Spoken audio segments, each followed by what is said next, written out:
we've talked about in other tips about how what happens after that problem behavior is what gives that problem behavior power. And usually it's how that behavior is reinforced. Reinforcement is the key to changing problem behavior. We either add reinforcement if we're trying to develop a new behavior, or we want to take whatever's reinforcing that problem behavior away. So it's important that we understand it. One of the primary problems in people with behavior excesses or challenging behaviors is, number one, we tend to reinforce bad behavior. And you think, well, I would never do that. How would I reinforce it in a positive way? But things such as nagging, keep calling the person out, correcting, then draws all of the attention to that problem behavior. And the second component is we tend to punish appropriate behavior. So if this person, for example, this is a little weird, but picks his nose and we can't stand that, what happens is, today he picks it 3 times, then he picks it 5 times, then he picks it 6 times, and then it goes 10, 12, and he's constantly, has his fingers in his nose picking it. We know that something is reinforcing that problem behavior. And it could be as simple as people saying, ew, don't do that, that's ugly, oh, that's awful, stop it, that will not make you look good, oh, that makes me sick. Just focusing all of our attention and power on what the bad behavior is. And yet when the person would pick up a Kleenex and use it, nobody says anything because that's what we expect. We live in a society that we tend not to look at the things that people do that are right and value that. One of the biggest problems in families is that we're so focused on what people do wrong. We need to change that and just ignore a lot of those behaviors unless it's a health and safety issue, and then give power to what people do right. It's as simple as that. All people want recognition, they all want power, and they'll get it any way they can, and we need to make sure that we're staying focused on giving reinforcement to the things that we want. A behavior concept or principle is all behavior increases if it's reinforced. So behavior that's appropriate will continue growing, and the person will become more appropriate if it's being reinforced. On the other hand, a person that's behavior that's very maladaptive, a very challenging behavior, first time you see it 1 time, then 5 times, then 10 times, something is reinforcing that. And it's important to understand what's happening in that person's environment that reinforces that bad behavior. One of the keys is to really focus on what people do right. There have been a lot of studies on the ratio of positive reinforcement versus negative.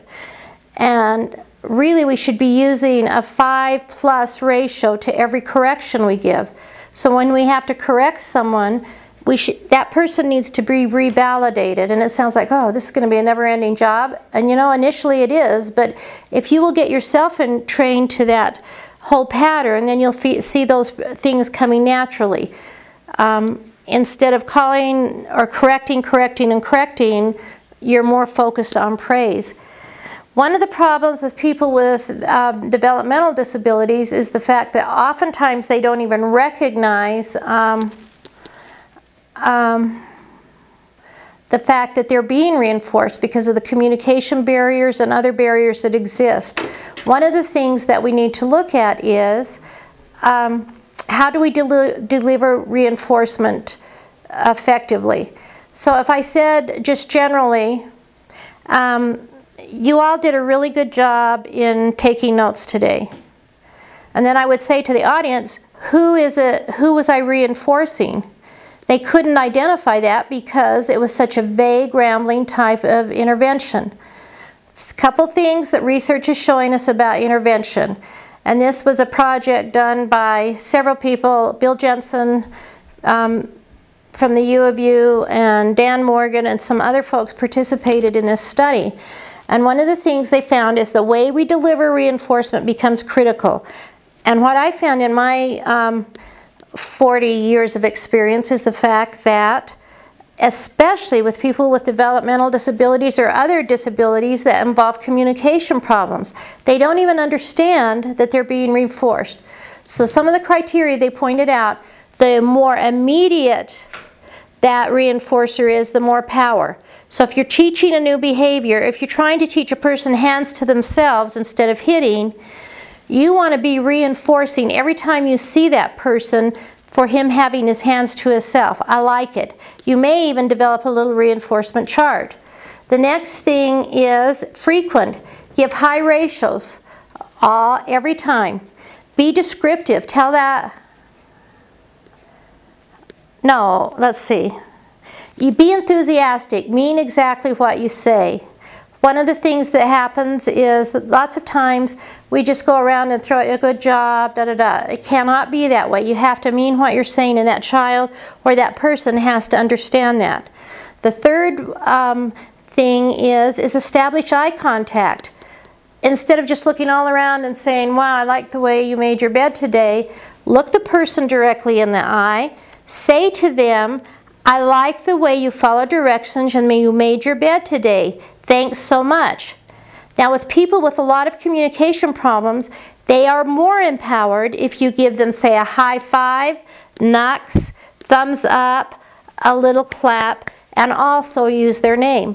So when you deliver the reinforcer, it is, Jenny, I like the way you made your bed today. Wow, I am so impressed. Thank you for tucking all the corners in.